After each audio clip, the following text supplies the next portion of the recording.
Here's every single trade and signing that's happened so far, and let me tell you, it's been sensational. And I want to start off with KD to the Houston Rockets. You see, I already gave my thoughts on this KD to the Houston Rockets trade, and I know this is going to sound crazy, but I might have been wrong. And the reason I think I'm wrong is when I saw that trade originally, I thought that was going to be it. I didn't think there'd be any other major changes that were going to happen.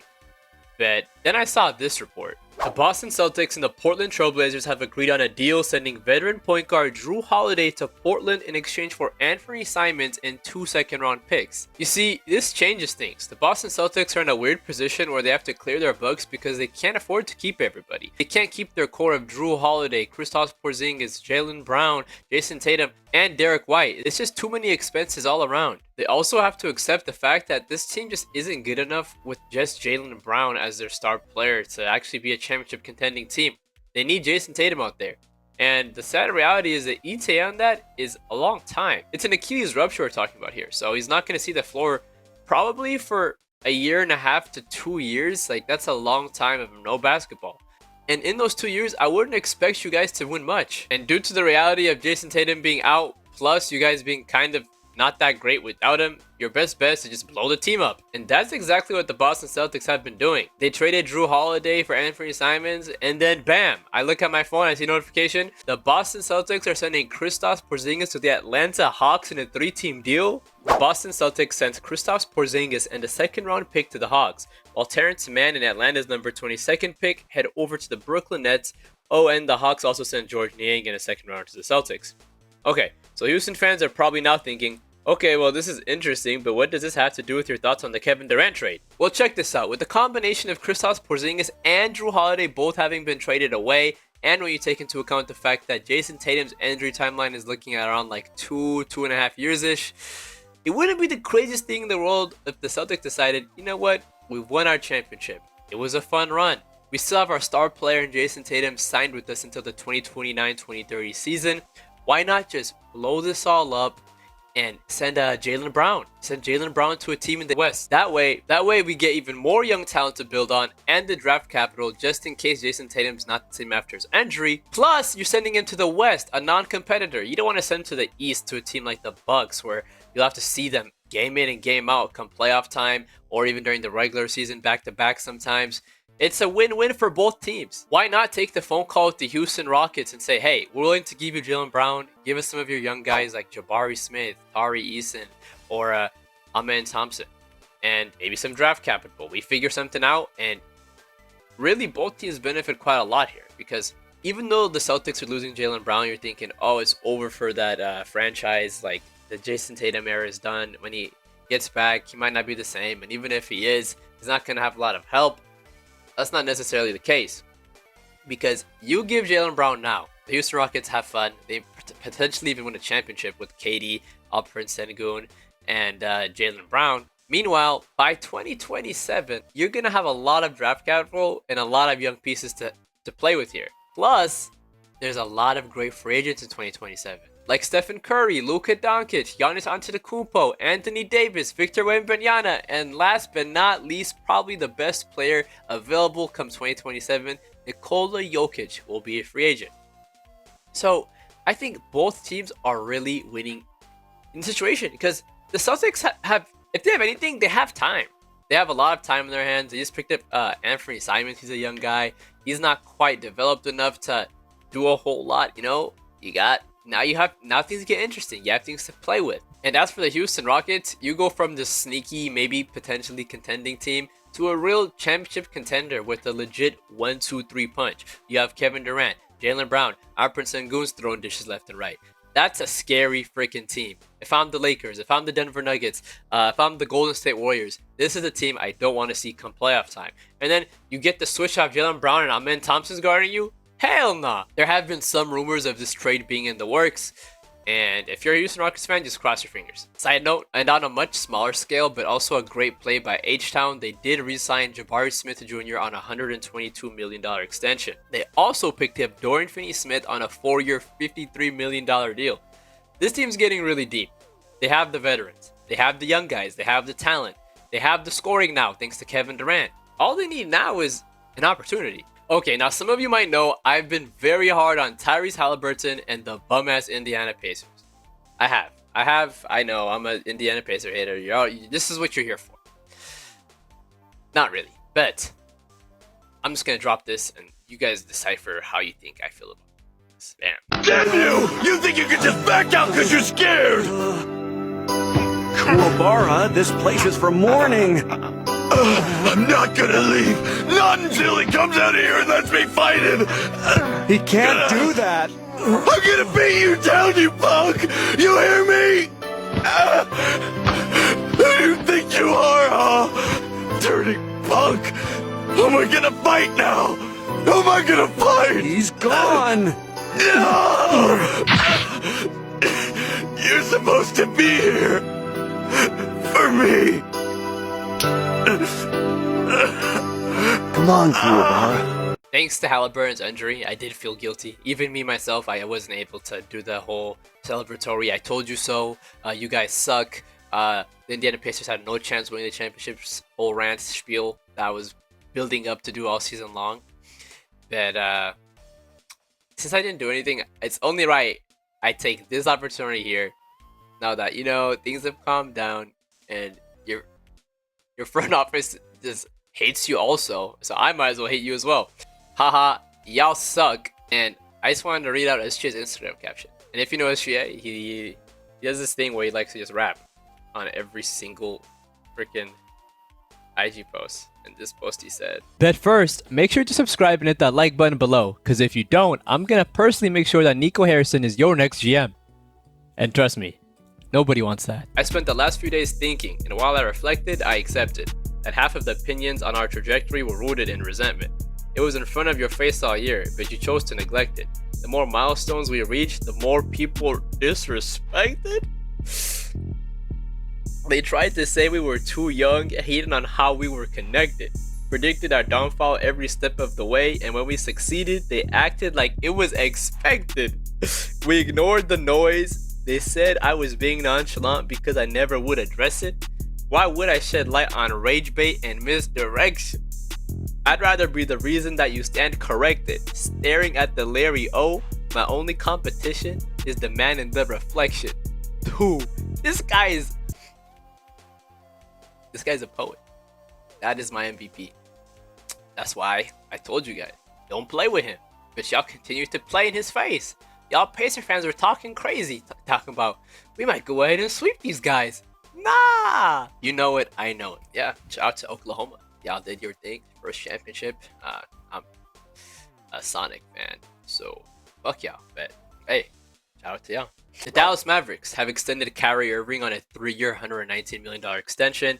The Miami Heat do it again. One thing about the Heat, one thing about us is we're always gonna snag a good player. Like this time, we got Kasparis Giannakis. That's not how you say his name, but I'm going with Giannakis. With the 20th pick in the first round, he's this 6'6" point guard who has good shooting mechanics when healthy, passes the hell out of the ball.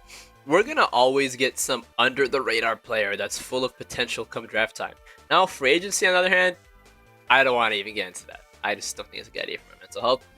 Chris Middleton picks up player option. Chris Middleton has picked up his $33.3 million player option for the 2025-2026 season. And just in case you forgot, he was traded away from Milwaukee to the Washington Wizards in exchange for basically just Kyle Kuzma, I think. And the idea was for the Bucks to get this younger player who can score not as well as him, but about as well as him, and plays defense because he has fresh legs.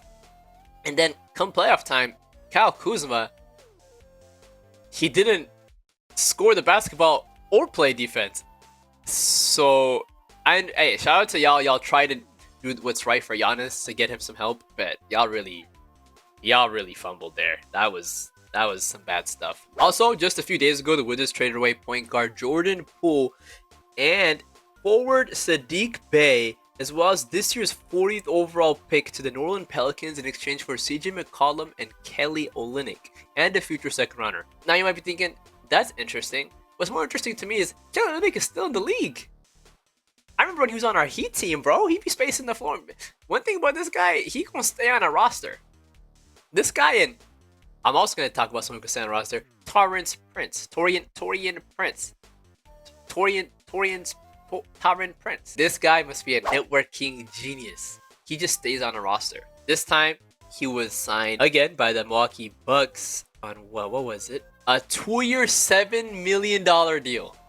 This guy stinks. If you remember his stint on the Lakers, you know he stinks. Okay, what else has happened in this free agency? Well, the Timberwolves have re-signed your favorite guy, Naz Reid, on a 5-year, $125 million deal. Chicago sent Lonzo Ball to the Cleveland Cavaliers in exchange for Isaac Okoro. One thing about the Bulls, they love to send like championship winning pieces just for like a bowl of cereal. That's what they like to do. They gave away Alex Caruso for no reason to OKC, and he ended up basically winning them multiple series and multiple games. He's a big reason they were even able to compete at this level, because again, the whole conversation with OKC was they had no experience, and then Alex Caruso came and he was like this 30-year-old bald dude that had experience, the White Mamba.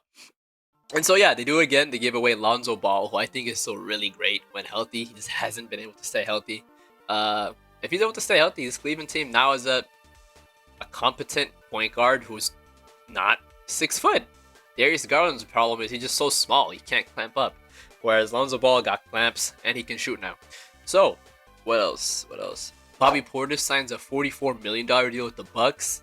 Hornets received Colin Sexton for Yusuf Nurkic. That's a good pickup by the Hornets. James Harden signed a 2-year, $81.5 million deal with the Clippers. And DeAndre Ayton became a free agent after his buyout from the Trailblazers. And guess what? He signed with none other than the centerless Los Angeles Lakers. He's a Laker. I might get deeper into this in a separate video, but this is huge for LA. You know, he's a 7-footer with a 7'6" wingspan. He can stretch the floor. He doesn't shoot a bunch of threes, but you know, he can make long twos. One thing about him, he can score. Defensively, I am not a big fan. I don't think and it sounds crazy because he's 7 foot. I just don't think he's enough of a lob threat also. So I think it's a good pickup for LA.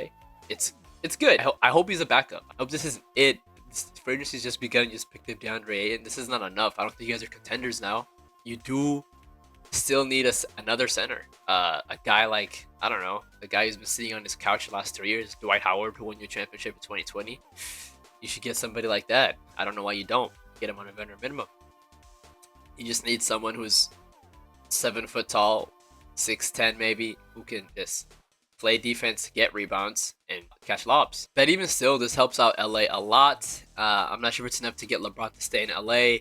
And a major reason for this is, although LA's free agency is going alright, it's nothing compared to what Nikola Jokic has going on in the Denver Nuggets organization. You see, they have somehow managed to convince the Brooklyn Nets to trade away Cam Johnson for MPJ. The Nuggets also managed to get back their beloved veteran from that championship run in Bruce Brown. Bruce Brown is someone who should just retire at Denver Nugget. Like, Nuggets fans love that guy. Christian Brown has been kind of filling his role, but it just hasn't been the same. I think Christian Brown has improved a whole lot. Like, now he's probably just about as good as Bruce Brown, but it's good to have him back. Now they have depth. And they also got a backup center now finally. This DeAndre Jordan stuff wasn't gonna last. They now have Jonas Valanciunas, and let me tell you, Jonas Valanciunas is not just a scrub. He averaged what, 10 points and like 8 rebounds last season as a backup for Domantas Sabonis. So yeah, man, Jonas Valanciunas is a legit. He's a really good center. He can be a starting center for a whole lot of teams in the league. And the last and probably least, they got Tim Hardaway Jr. But I don't know why I said it like that. He's a really great player. He's just not Cameron Johnson or Bruce Brown. But that's a really great pickup. He can space the floor for them. Talk about a team getting back into it. They're back in the game. You know, this is a team that's really deep. They replaced MPJ for Cameron Johnson, who practically can do everything. He spaces the floor. He can pass. He has actual bag work, bro. Like, he'll get dribble penetration, get to a step back. He'll attack the paint. He can pass the ball.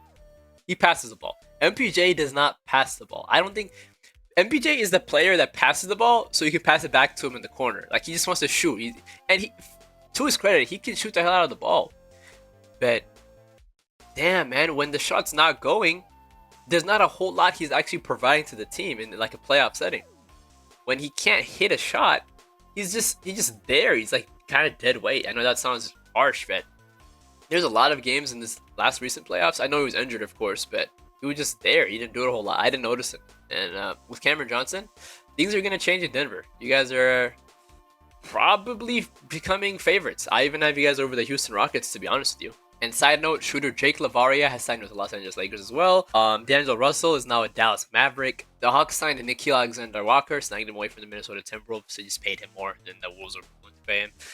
The Warriors sent Kevon Looney to the Pelicans, and this just looks wrong. I hate it. I don't like this. This is another guy who's just supposed to be a lifelong Warrior. I can't believe they did him like this. He's been there since his rookie season. He was there for like so many of those championship runs. He was there before KD, I think. Like, damn, that just looks weird to see him in a different jersey. But he's reunited with his buddy Jordan Poole, which is cool. That rhymed, bars. Also, Ty Jerome is a Grizzly. Spencer Dinwiddie is a Charlotte Hornet. Miami's Duncan Robinson is now a Detroit Piston. He will be missed. Pat Connaughton is also a Charlotte Hornet. Brook Lopez signed a 2-year deal with the Los Angeles Clippers. Luke Cornett signs a 4-year, $41 million deal with the San Antonio Spurs. That's a good pickup. Cooper Flagg has officially been drafted to the Dallas Mavericks. The media is trying their best to prematurely destroy Ace Bailey's reputation, but failing miserably. And finally, the Milwaukee Bucks have waived the guard Damian Lillard, the guy to my left here. They waived him, meaning he is a free agent. He can go anywhere he wants. He'll probably go to a team in the West because I know his kids and he has houses out in Portland still, and obviously he wouldn't go back to Portland. He left for a reason. That team's ass, and they have no hope at all whatsoever. They get nothing from this. I don't know why they did it. I don't know what the idea is. I guess they cleared out some salary, but Giannis seems pissed about it. I don't know if they actually told Giannis about it. He put out a tweet questioning what's going on in the organization. And I know this looks bad. This looks bad. The Bucks waived Dame for no apparent reason. But if you're a Bucks fan, just lighten up, man. It could be worse. You could be an Indiana Pacer fan. You just lost the NBA Finals. Your star player just tore his Achilles, which freaking sucks. And your front office is acting like he died. Like, Tyrese Haliburton will be back in 1.5 to 2 years. Like, he's at the same timeline as probably Tatum. Why did you guys not re-sign Miles Turner? Why? And now the Bucks got Miles Turner for kind of a great price. Miles Turner just replaces Brook Lopez, who signed to the Clippers, so that's great for the Bucks. They just get younger, fresher legs who can play defense much better than Brook Lopez could. And when Tyrese comes back from his injury, he's gonna be thinking, "Where's my running mate?" It's like his team's gonna look nothing like his original team that went to the finals. I don't know why they wouldn't re-sign Miles Turner, especially considering the fact that Miles Turner was coming off of his best season of his career. Like, nothing really came close when you take into account the moments he had, the shots he hit, the way he hit him, the timing of the shot. This guy was Showtime these playoffs. I know he didn't do great at times thanks to his defense and him being so big, but I just don't get it. I think he's such a valuable piece to what they had going on over there, especially considering the way he stretches the floor. But yeah, the Bucks signed Miles Turner on a 4-year, $107 million deal, and he's only 29 years old. He's still young. He's a bucket, a great shot blocker, as we know. So yeah, definitely a great pickup for the Bucks. Also, let me know if there's a trade that I missed. I'm sure there's a few. I was really in a rush making this video. And with that being said, feel free to check out my newsletter, Roby Report. If you enjoy the content and also enjoy reading, that's going to be a great place for you to also keep in touch with the NBA, NFL, UFC, and really every sport I enjoy. If there's any interest at all, I'm thinking I'll probably start posting 1 to 2 articles a week. So yeah, make sure to subscribe to the newsletter over there. I'll be putting the link to Roby Report in the description below. It's also attached to my social media links on my homepage. With that being said, don't forget to like, comment, subscribe, and turn those noties on. Matista signing out.